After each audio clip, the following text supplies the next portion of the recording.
Okay, so I'm going to show you a set of hip flexor stretches. These are the best ones that I know of anyway.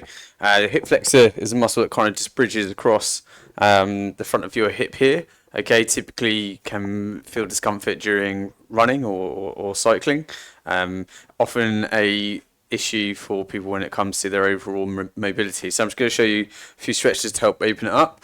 Okay, the first one's super straightforward, going into a split stance like this. With all of the stretches, just make sure your hips are facing forwards and that your chest is up. And all you're going to do is just sink right into it like that. Just find your point of contact and just kind of keep pushing on it. Okay, so nice and straightforward. The second one is very simple derivative. So you're going down into that kind of stretched position. Again, just checking your hips are forwards, your chest is up. You're going to reach round to grab up your ankle. Okay, but then immediately bring your hips back to facing forwards, your chest upright, and then sink into it one more time.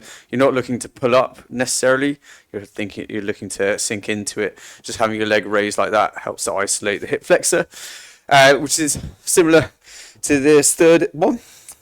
Okay, so you just slink around, ideally not using a brick wall because it's like sandpaper for your shins. But what you're going to do is just slide down, so your shin and the front of your knee, etc., on the wall, and just slide down until you got nearly about a 90-degree bend in your knee. It's going to take a moment to bring your chest upright, make sure your hips are forwards again, and then sort of lean back into it.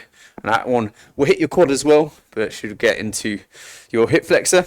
And then the final one, the pro stretch, takes a little bit of mobility in itself, and it might not necessarily be your hip flexor flexibility that limits you in doing this. It might be overall hip mobility. So what you're going to do is you're going to get your knee into the corner of the wall. Then you're going to bring your other leg round so that your foot is in front of your hip on the same side. Bring your chest up. Okay, again, just check the hips are facing forwards and you're not twisting or anything. And then you're just going to sink into it. This is a super aggressive stretch. Requires a bit of mobility in the first place, but that is the best one for isolating that hip flexor. So there you go, give those a go, guys, and ideally start at the beginning and work your way up over time. But there you go.